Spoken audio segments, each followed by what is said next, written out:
Bonjour à tous, bienvenue à cet atelier. Moi aujourd'hui je vais vous parler de poésie, et plus particulièrement de haïku. Vous savez, ces poèmes ultra courts qu'on écrit sur 3 lignes et qui nous viennent du Japon.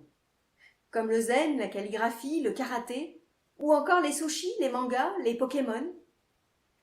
Et tout comme le Tai Chi Chuan, cet art martial chinois, lui, que vous m'avez vu pratiquer au début de la vidéo, eh bien le haïku est une forme de méditation, de retour sur soi, pour mieux s'ouvrir au monde. Le haïku vient de formes de poésie japonaise anciennes, comme le haikai ou le tanka. Mais on fait remonter l'origine du haïku, ou plutôt à l'époque du hokku, au XVIIe siècle et au poète Basho. Traditionnellement, le haïku est lié aux saisons, qui ont une importance particulière dans la culture japonaise.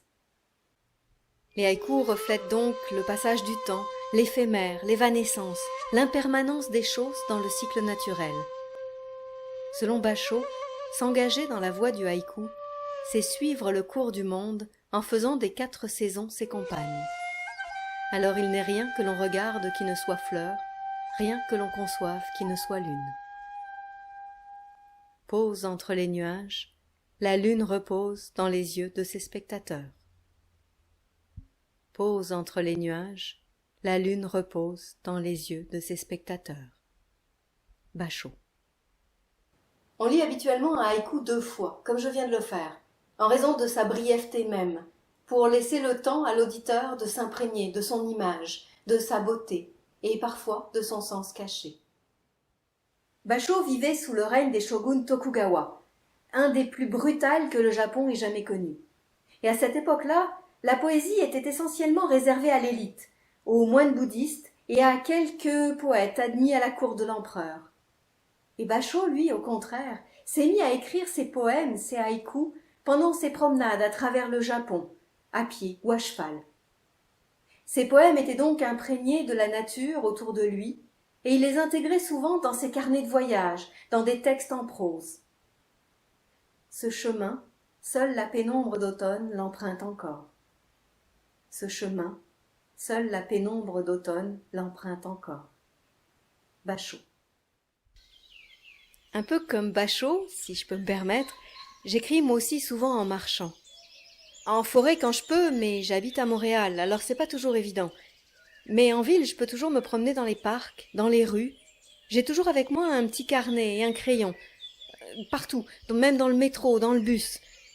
Et ce carnet et ce crayon, pour moi, se prêtent mieux à l'exercice du haïku qu'un ordinateur ou tout autre gadget technologique. Peut-être parce que c'est comme une sorte de retour à l'essentiel, à l'esprit même du haïku. Selon Basho, le haïku vise à s'éveiller à l'élevé, mais en retournant vers le bas, vers le monde matériel, concret, tel qu'il apparaît à nos yeux et à nos sens. Le haïku décrit donc des petites choses du quotidien, des choses insignifiantes, éphémères, voire dérisoires.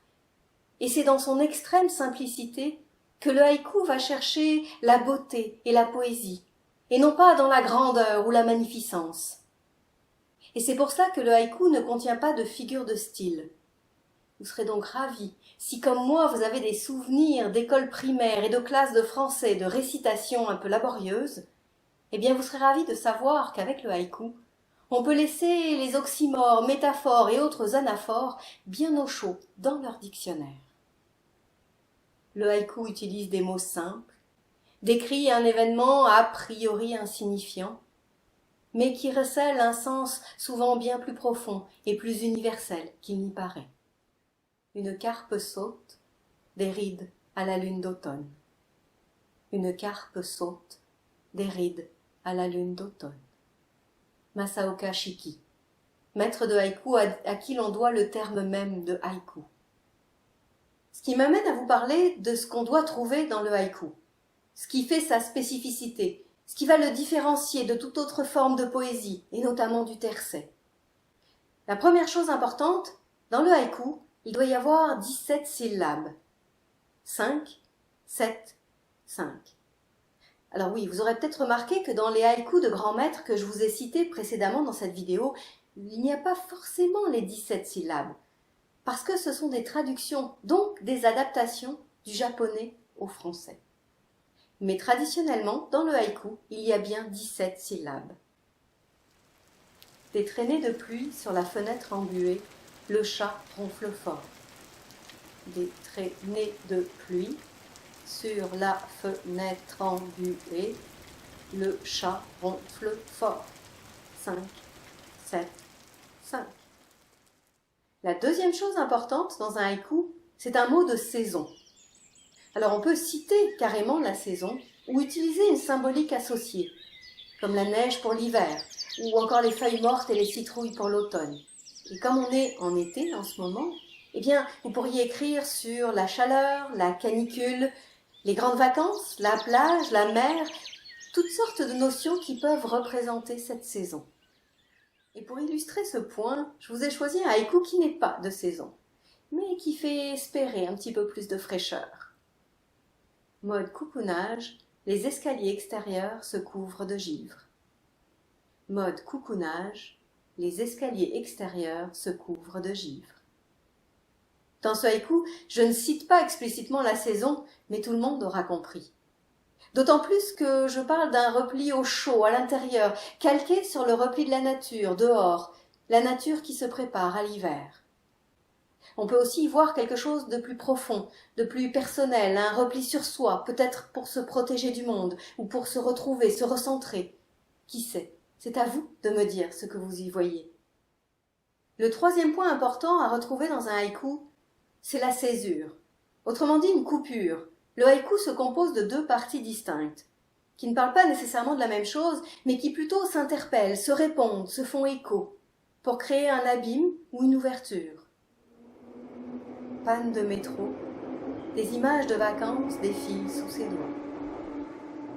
Panne de métro, des images de vacances défilent sous ses doigts.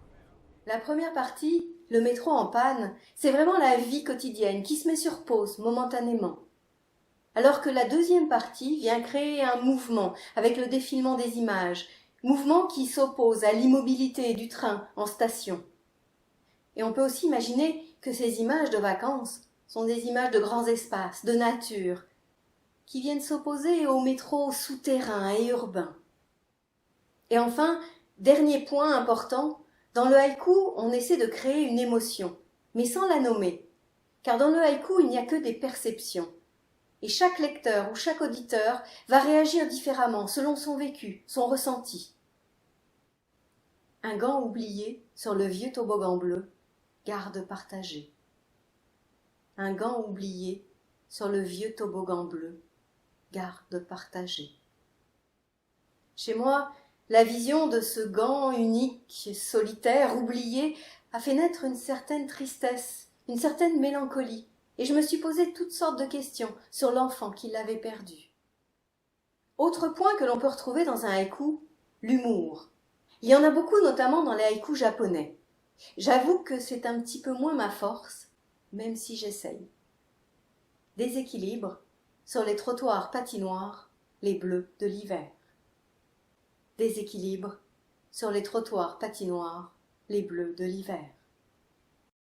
Alors évidemment, le haïku contemporain a tendance à s'affranchir de toutes ces règles, à être plus souple sur le compte de syllabes, à ne pas nécessairement intégrer un mot de saison.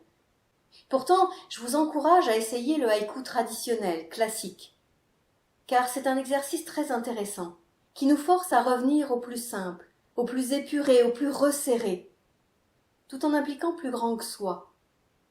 C'est vraiment revenir à l'essentiel pour s'ouvrir au monde, comme je vous le disais au début de la vidéo. Le haïku est un outil puissant de méditation, et il peut aussi devenir un chemin spirituel.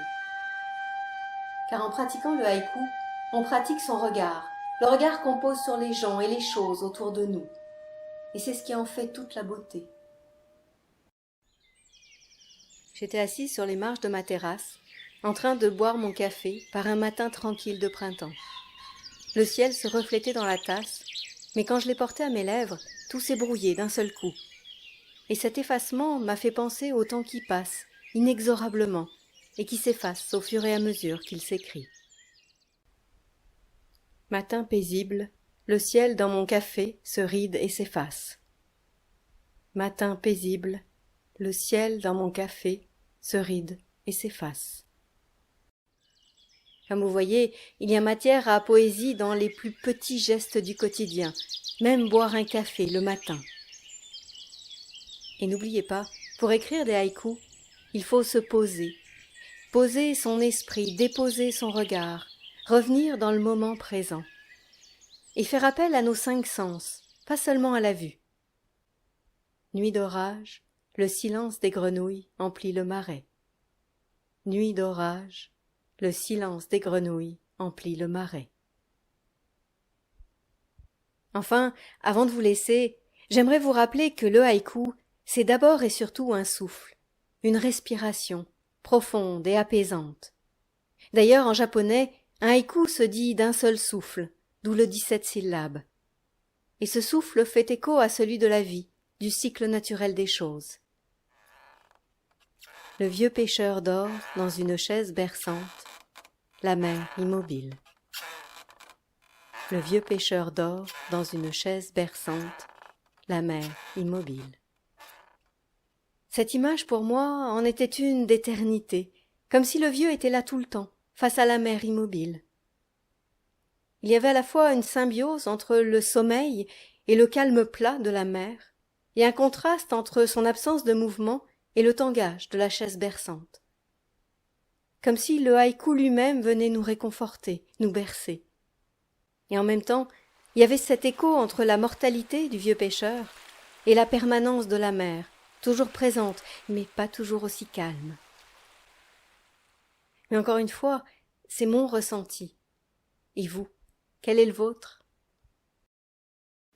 Et voilà, maintenant c'est à vous de jouer. Envoyez-moi vos haïkus, j'en ferai un montage vidéo qui sera partagé sur la page Facebook et le site internet des artistes pointards. D'ailleurs, n'oubliez pas de nous suivre ni de vous abonner à notre chaîne YouTube.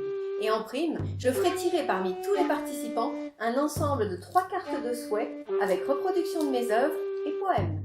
J'attends vos haïkus avec impatience. N'hésitez pas, à vos crayons.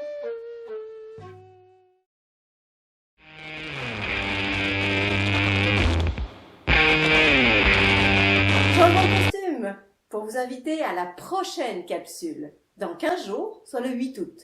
Vous aurez peut-être deviné qu'il s'agira de musique et vous apprendrez à lire les partitions musicales. C'est un rendez-vous, ne manquez pas ça, on se voit bientôt.